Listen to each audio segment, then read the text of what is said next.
I don't care if you young, old, just coming out, coming back out. The record. If you ain't got that record, always about the record. Peace, everyone. Welcome to the Tim King Live Show. I'm your host, Timbo King. We got special invited guests, super producer, Vinny Idol from the Bronx, King of Beats, D-Block's very own Vinny Idol. Yeah, what's going on, What's brother? up, my brother? How you doing, man? Ready, man. Everything great? Yeah, Yo, wonderful. man, I know traffic getting down here was crazy and shit, you know? Real crazy. So how's everything? Everything's good, man? Good, man. Just trying to I know work. you've been cooking up them beats, man. No, I've been hearing about you on them streets, Vinny, man. King of Beats, man. Vinny Idol. What's good with you, man? That's what I'm trying to do, man. Just stay on top of it. That's it.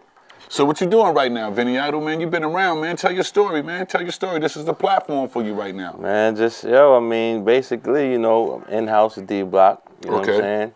How long you been doing that? I mean, that's maybe about since 07, 06. You know what I'm saying? Okay. Like we was doing that. But, I was always just doing records, man. Especially in the hood. We was pressing up wax back then, so... So before Locks turned into D-Block, was you doing music for Locks at the time too, or just the Nah. Soon as once they started the D-Block movement, I was right there. You know what I'm saying? Okay, but you always knew Styles P, Chic Luke, and Jadakiss. But Super Mario brought me into the loop because he was doing everything and working it out. Super Mario, he's from the Bronx, Yonkers. Yes, he's from the Bronx. He's from the Bronx. Okay. Bronx, yeah. So he used to manage you, and then that's how you got connected to. Styles P and exactly, yes. So who was the first one that you worked with out of Styles P? As them a whole? Yeah, whole, because the first record was on the K Slater Street Sweepers that we did on Columbia. You know what I'm saying? So, that was the first one, them as a whole. Okay, was it a sample track? Was it an instrumental that you played or instruments that you played on? It was definitely a sample. You know what I'm saying? Definitely a Donna Summer play sample. Instruments? You play instruments? Yeah. How many instruments you play? I played drums, I played bass, a little bit of keys. Okay. Fill with everything else to make it happen. So how do you feel about sampling music or playing music? I mean, I'm with both. You know what I'm saying? I mean, but sometimes you just got to mesh the two together. Kind of like, you know what I'm saying? I mean, it's just a time and place for everything. Some joints you can't do a sample for a genre of the music because it's not going to work. So, you just got to know when's the time and place to throw it in. So what made you want to become a producer? What was your passion? What made you want to become a producer? Was it growing up in your neighborhood or coming from your family or somebody? Well, it definitely came from a family member. You know what I'm saying? From Davey DMX. That's like my cousin. So he was doing records. Let's get this right, people. Davey DMX. This is the Bronx, right? You talking about the record? He's from Queens, yeah. Oh, he's from Queens? Yes. Okay, correction. Davey DMX is from Queens, not the Bronx. Yeah, from Hollis. Yep, he's from Hollis, Queens. He did a lot of Run DMC records. Spoonie G, a lot of the old school, What he did, the production? Yeah, production, yeah. You know what I'm Okay. saying? Discography's crazy. Okay. Beastie Boys, Houdini, everybody, All right, so he was like your mentor at the time? Yeah. He was both. You know what I'm saying? Mentor and influence. Okay. You know what I'm saying? Because I was the oldest grand, so he always taking me under the wing. I'd be in the crib in the studio. Okay. Yeah. And he had a big studio in his basement anyway. So I'd be left down there playing with drum machines and everything. Okay. So do you prefer the artist personally, or he can send you vocals to do a track, or how do you mesh that out? How do you figure that out? Well, now it's with the times now. That's the times is they're gonna send you the vocals, but I mean, I'd rather get a relationship with the artist because it makes it a little bit better than me shooting you 10 tracks email and you don't like none of the 10. Okay. And then you come and see me, I just play something quick 5 minutes and that's it. You know what I'm saying? So it's a better marriage when you're there personally? Yeah, definitely. Okay. Way better marriage. So back to the David DMX. So when he taught you to produce? Yeah, I actually taught myself. I just watched, you know what I'm saying, and just took, but I taught myself. I didn't have no manual, no nothing. Like I said, they just put me in front of the machines. You know what I'm saying? What was the first machine he put you in front of? The DMX, the Oberheim, and that didn't have no sampler on it. That was his drums. Okay. So you had to trigger that with the the S1000s or 900 S900s and all that. Yeah, so I was around then in the SP12s and all that. So that was all in front of me. MPC 60 before they even came out with the rest of them, the 3000 and everything else. So I was already in front of those machines. Okay. You know what I'm saying? So you're a drum programmer yourself, or you? Yeah, definitely drum program. I'm a drummer too. I still play drums, on Sundays in church. Okay. So So you have a church background with your family? Yeah. So you're Vinny out of you're Caribbean, right, man? Nah, I'm Yankee. Everybody thinks I'm Caribbean because of the neighborhood. You know what I'm saying? Okay. But that's all we grew up under as, little youths, Okay. So you do reggae music too, right? Yeah, I do everything. So what artists did you produce? So let the people know that. Well, Sizzler, definitely. I had a joint with Big up to Sizzler. You know what I'm saying? We did a joint with Capleton before. So what was the joint, man? Stack we did with the Morgan Heritage dudes, man. Morgan Heritage out of Bushwick, with Brooklyn. Stack, with Stack and Dollar. We did Classic. a joint with them. That's just on the reggae side. But I mean, everybody, you go to the bios, Red Meth, Fred the God, everybody that's out. You know what I'm saying? G Unit, you know what I'm saying? Uncle Murder, everybody I got, records. Did anybody ever get at you on some sample clearance? Or like, yo, Vinny, yo, man, you use my sample, you ain't get at me, yo. I'm stopping your record, I'm cease and desist. You ever had that problem? Nah, because everything was already cleared. Like, I mean, when you working with this paperwork, especially with these majors, all of that has to be in the bag when your paperwork is coming. You know what I'm saying? If you know that might even slow down your check. So, you know what I mean? All that information you got to have on board already. So they take care of that. Like, that's all in the paperwork. You know what I'm saying? So you mean the attorneys or your managers? Yeah, the attorneys, it'll go back and forth from the attorney. You know what I'm saying? You ever had a long debate about a sample that you really wanted it and that artist just wanted it and you couldn't put it out at the time because you had to wait through clearance? Or was it a long process? Well, we had a long process, even with the locks. With the last album, he was going to have two joints. One was the Ozzy Brothers joint, and I forgot the other sample, but they wanted 100% of the song, period. And they wanted a bag. Yeah, you know what I'm saying? So that kind of like threw off two of the songs I was supposed to have on that, you know what I'm saying? America the Beautiful Locks album, you know what I'm saying? So basically, if y'all would have gave them all that rights, you wouldn't get nothing. Like, wow. We just so did what's it the for use free. of doing the record for if you want to? That's why I didn't, you know what I'm saying? It didn't make it. And that like was the Locks record, the American? Yeah, America Beautiful. Yeah, I was supposed to be on there, you know what I'm saying? That was crazy. I loved that album too. Yeah. Did you go on tour with the Locks? Did you ever go on tour with the Locks? I mean, I had before, but I'd rather stay in the lab now. Okay. So your studio is a full production studio? Do you have A room, B room, C room? I got an A room and a B room, conference room, you know what I'm saying? Okay. A little lounge in there and, full production. So what's the name of your production? It's on 50 West Studios, but my production just straight up idolized, man. Vinny Idol, music. You know what I'm saying? Yeah. Okay. I said idolized music, man. So do you have any artists? Do you freelance artists or you just a straight 100% producer? Well, yeah, I'm 100% producer, man. You know what I'm saying? I mean, of course, there's groups, Because you got producers that have producers under them. Yeah. Nah, I don't have any under me, like, you know what I'm saying? Because, I mean, I'm not being funny style, but I ain't really find nobody I can really mesh with because I could do it all. Like, I mean, not to be funny, you know what I'm saying? I don't need somebody to play a melody unless it's too crazy. And definitely don't need nobody to do drums for me because, you know what I'm saying? And the sample that I buy records every day. So it's like, what you gonna tell? You know what I'm saying? It's like, unless it's something else, adding effects to it, all these new stuff like that, I'll get that and then suck up the information and then I'm good to go. Out of production, what's your weapon of choice? What you use, equipment-wise? Well, I'm with it. I'm with everything, hardware and software, man. MPC, Logic, you know what I'm saying? Renaissance, definitely. We're going to go to a commercial break right now, Vinny. So stay in tune. It's the Tim King Live Show. Yeah. And action. I believe in a breast cancer-free world. While we're on this search for a cure, the hope is to eradicate this issue. It really has to start with the individual. We know our own bodies. Just take the time to pay attention to what it's telling you. I have an ability to affect the quality of my life, then I should. So take one small step. Go to mylifetime.com to get informed and involved. Join me with Lifetime to stop breast cancer for life. They said half a hit of E would be fun.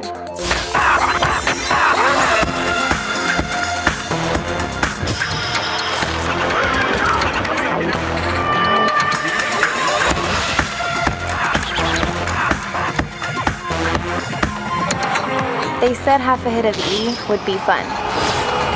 They lied. Find out the truth about drugs. drugfreeworld.org.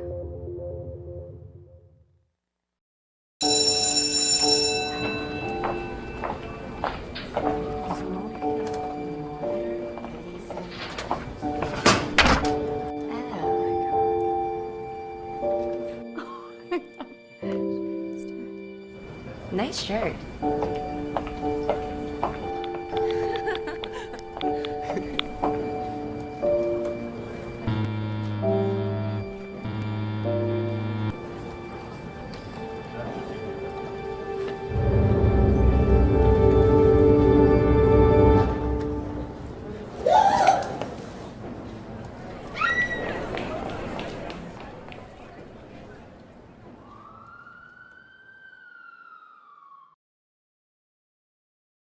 What's up, y'all? I'm Timbo King with a brand new TV show called Timbo King Live, the visual podcast. I need y'all to go on YouTube, subscribe. I need y'all to look up all the episodes. Season 1, Timbo King Live. Stay in tune.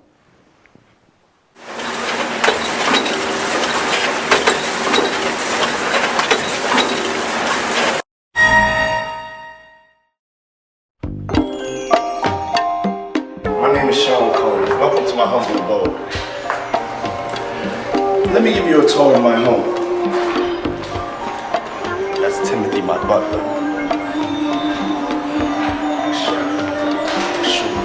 All this is motivational use only now. You know, this is the lifestyle.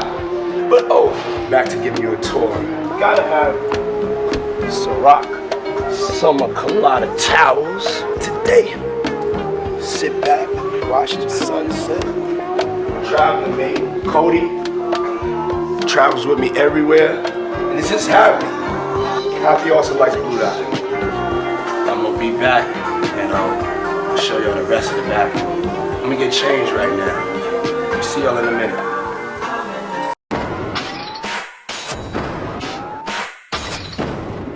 In 1986, when I was coming of age, Ronald Reagan doubled down on the war on drugs that had been started by Richard Nixon in 1971. Drugs were bad, fried your brain, and drug dealers were monsters. The sole reason neighborhoods and major cities were failing.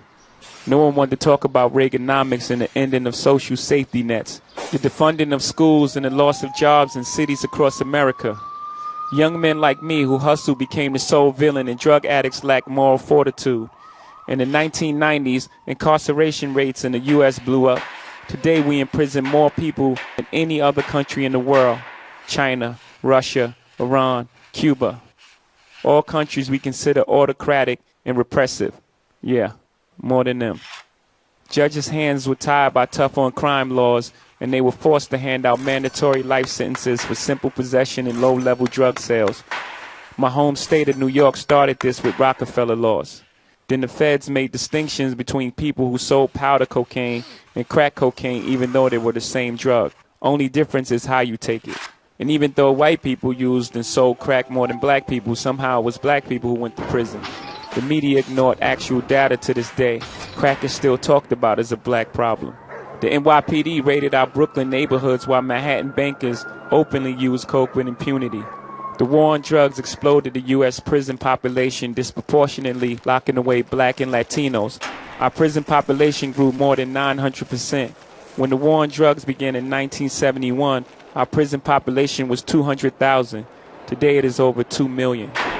Long after the crack era ended, we continued our war on drugs. There were more than 1.5 million drug arrests in 2014. More than 80% were for possession only. Almost half were for marijuana. People are finally talking about treating addiction to harder drugs as a health crisis. But there's no compassionate language about drug dealers.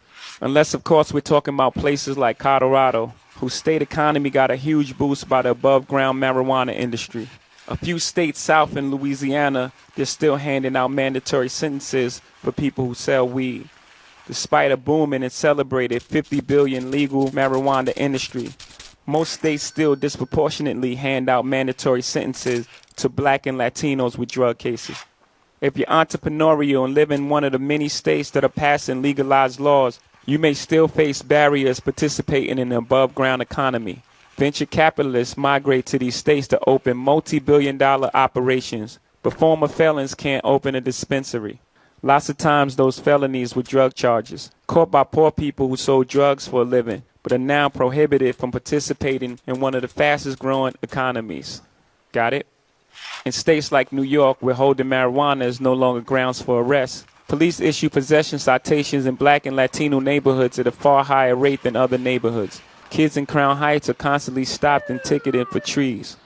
Kids at dorms in Columbia, where rates of marijuana use are equal to or worse than those in the hood, are never targeted or ticketed. Rates of drug use are as high as they were when Nixon declared the so-called war in 1971. 45 years later, it's time to rethink our policies and laws. The war on drugs is an epic fail.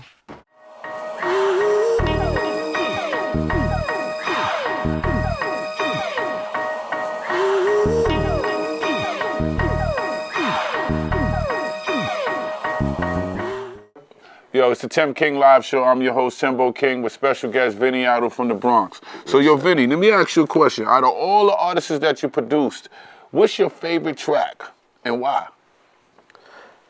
That's funny, because I don't got a favorite track, man. You don't have no... I kind of like everything I do, man. Okay. You know what I'm saying? I'm not, I don't particular... even be biased, yeah. Ain't nothing particular. I just like good music, man. So, okay. I haven't got like, yo, that's my favorite. Like, I just like everything, man. You know? So is it a certain sound that you created that you call your idolized music? Like what you known for? Your bass lines, you're known for your drums, or you're known for your theme music? What are Vinny Idol? When you hear Vinny Idol track, you're gonna be like, yeah, that's Vinny Idol. I guess when people think of Vinny Idol now, they expect to hear more like street, something hard. You know what I'm saying? So the drums. Yeah, hard drums. You know what I'm saying? Some, the Vinny Idol tracks that I was listening to, you got some good bass lines, man. Some good heavy bass lines. Nah, we got a killer one together too, man. Yeah. We had a You know how to throw that in there. You know? From Babylon to Timbuktu, War Dance produced by Vinny Idol with RZA on there. You know how to throw that on there. Yeah, you know. Yeah, but so yo, Vinny, what's your next project you got right now? You coming out with a compilation album? Is it Vinny Idol production? What are you doing right now? But I'm working everything out now. Like, you know, like I'm about to start really focusing on the merch part. You know what I'm saying? Doing Vinny Idol kits, stuff like that. You know what I'm saying? Like drum kits? Yeah, like drum kits, yeah, loop packages, you know, stuff like that's that, hot. you know? And We already got distribution, so I mean, it's like, you know, if we want to drop something, we could do something tomorrow. Anytime you want to. You know what I'm saying? You know, you got the Microphone Terrorists, they out right now. You got Hattie Racks, you got Shooter. Nice. 50 Chips. I mean, it's just a whole list of people that's just making moves. You know what I'm saying? Well, with Vinny Idol production? Yeah, Vinny Idol, yeah. You know, behind me, just like that. Okay, in the state of hip hop right now, what do you think? You feel it's neutral, it's fair, it's wrong, is it right? How you feel about hip hop right now? That's a good question. I mean, because it's kind of 50-50 with me. You know what I'm saying? You know, because you come from a real era. Yeah, but I also understand the new time too. Yeah. You know what I'm saying? Mm-hmm. You know, and we knew this was coming anyway. Mm-hmm. You know, but like I said, I'd rather the old era, not because of the music wise, just because of the business wise part. You know what I'm saying? There was more to offer. You know what I'm saying? You mean more to offer then than now? Yeah. Then I mean, now you can make yourself a star easily because, you know, social network. But think about it, even as a producer, you kind of missing out because there was times where you was just getting paid just to cut a demo with the label if they was thinking about signing an artist. You know what I'm saying? You was getting paid. Yeah, you was getting paid to do stuff like that. Y'all wouldn't know nothing about artist development right now. Nothing about that. You know what I'm saying? Don't know nothing about that. You think that's what's needed though? Yeah. You know, because a lot of artists is, not to, you know what I'm saying, bring no artists down, but a lot of materials sound the same. So if they had artist development like they had back then, now, they'd be like, no, you can't come out with that. That sound like Joe Smart. Well, I don't want to get too political about it, you know what I'm saying? Because, you know, I still be in the loop a little bit. But it's all about, it has to be total clean house. You know what I'm saying? Because when you even got some A&Rs who want that same sound thinking they're going to win because of the other person's winning. So when you even got the A&R's ears saying, yo, I need you to sound like this, or they bringing you a record that sounds like that. Do that still? Yeah. Just come on, look at all the records that's out, brother. I mean, but I don't never hear nobody talking about the A&R or... I mean, because they're not really too relevant, but they're there. Okay. You know what I'm saying? The A&R within the camp of the crew. Within the camp. You know what I'm saying? You know the big major A&R is only worried about, you know what I'm saying, when it's going to be done, what's popping, and you know what I'm saying? The music part is up to the artist and, you know, what they doing. But, you know, I mean, it is what it is. You know, if you win for that, then, you know. But, you know, like us, we for the culture too. You know what I'm saying? So, you know, like I said, it's 50-50 with me. I understand it. You know what I'm saying? So you feel you're a survivor of the culture or the music business? Because I look at myself as, I've been in the music business years, months, and days. But I survived and I survived within the culture. To the music both. business is a second, a whole different level. Yeah, that's a whole other level, a whole You know what I'm other saying? world. The culture-wise, you know what I mean? The music, Yeah. the fashion, how can I say it? The film. Yeah. So you surround yourself in those avenues? Exactly, both. Yeah, you got to surround yourself actually Any both. soundtracks? Yeah. You know, I did soundtracks early. We was doing that before the records. Like, I was doing The Wire, you know what I'm saying? Okay. HBO, The Making of Rome. I even had Nice. commercials. Like, I got jingles, McDonald's, Sleepy's. Nice. You know what I'm saying? All So I type can hear of things. Vinny Idol somewhere? See, but you ain't going to hear the stamp because you already know, you ain't going to hear that Vinny Idol on it. All right, but, you know, it's definitely, you know, the paperwork and the checks coming, man. You know what I'm saying? So, it's definitely official, you know? So what's your social media? What's your handle so the people can get at The you? Real Vinny Idol. That's at everything, man. Instagram, Facebook, Twitter, everything. Snap, whatever. The Real Vinny Idol. So what's your information to give to a new producer or new talent out there? What you got to tell them as far as production-wise, if they want to get in the game or if they're in the game? You know, some advice from Vinny Idol. I mean, it's a tough one. I mean, if you already kind of winning, I can't tell you really nothing like that. But I mean, to survive, I would Get a say, Vinny Idol track. yeah, Keep winning. exactly. You know what I'm saying? But I would just say, you know, stay 50-50 with it, man. You know, get into the culture, man. Do your history and everything. You know what I'm saying? It's a must. Facts. Yeah, and do all of that because it's gonna go back to that. You're gonna run out of, you know what I'm saying, just tinkle sounds. You're gonna have to go back to the foundation of the sound. You know what I'm saying? It's what's so long. You know, it happened before us. So, you know what I'm saying? This is nothing new. So who was your influences besides production-wise, like music, when you growing up, when you was raised, who you was listening to? I mean, well, our time, we had a whole bunch of, like, you know, I was just influenced really by whoever Sonic was crazy at that time. And really, I mean, you know, you had Marley Marl, who was, to me, was like the god of them all. Like, you know what I'm saying? Like, you had Marley Marl, you had Pete Rock, you had Primo, you know what I'm saying? And RZA got on the scene.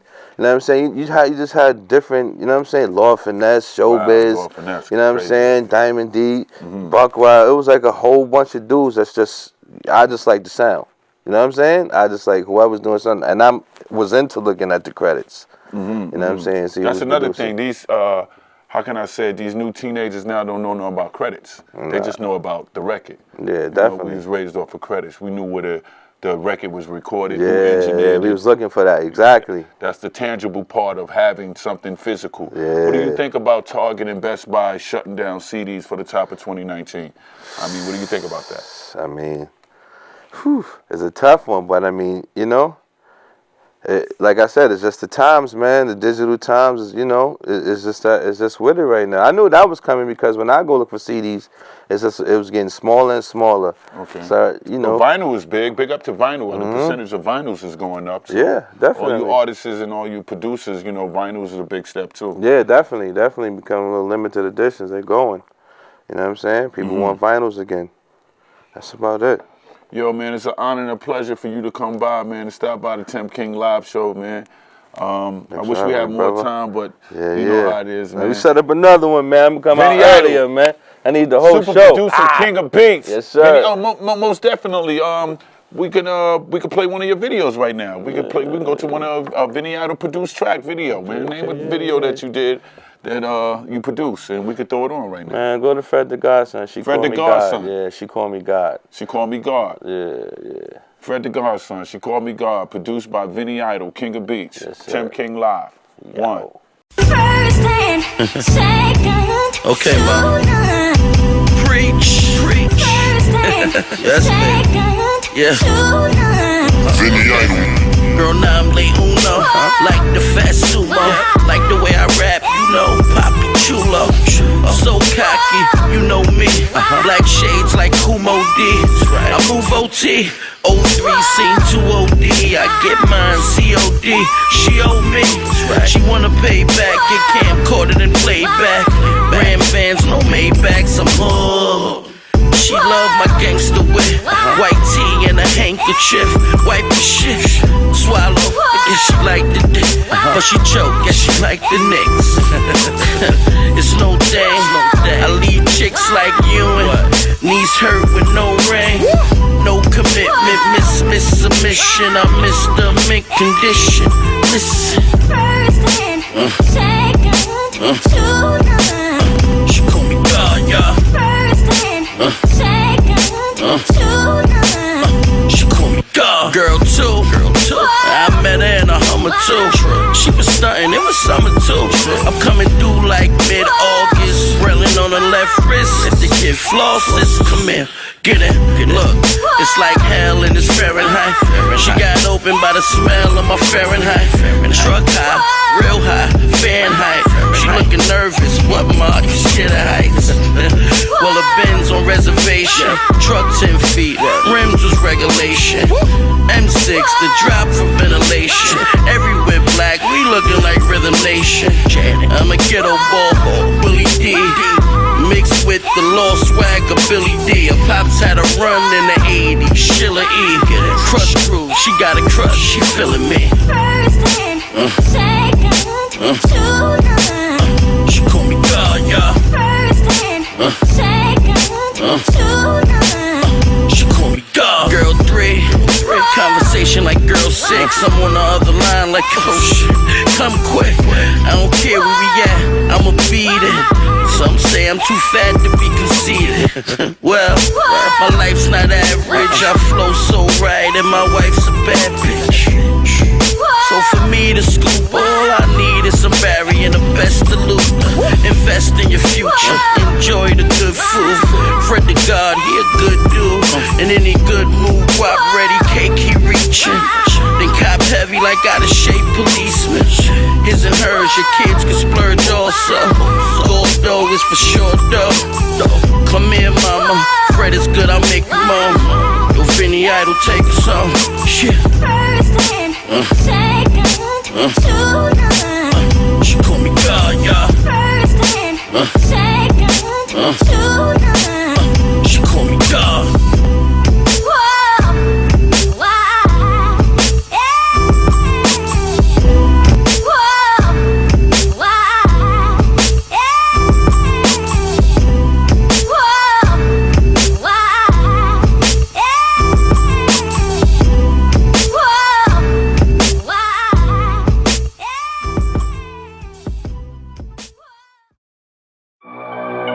I don't care if you young, old, just coming out, coming back out. The record. If you ain't got that record, always about the record. At 21, I admit I was a savage until I got knowledge of self-mathematics. I could get the cash, I just need my money managed. Why go in the stash? I got plugs out in Paris. You know what it's like to have a record and you winning. Lifestyle change, fresh start, new beginnings. It's not just you, your whole team. What a feeling.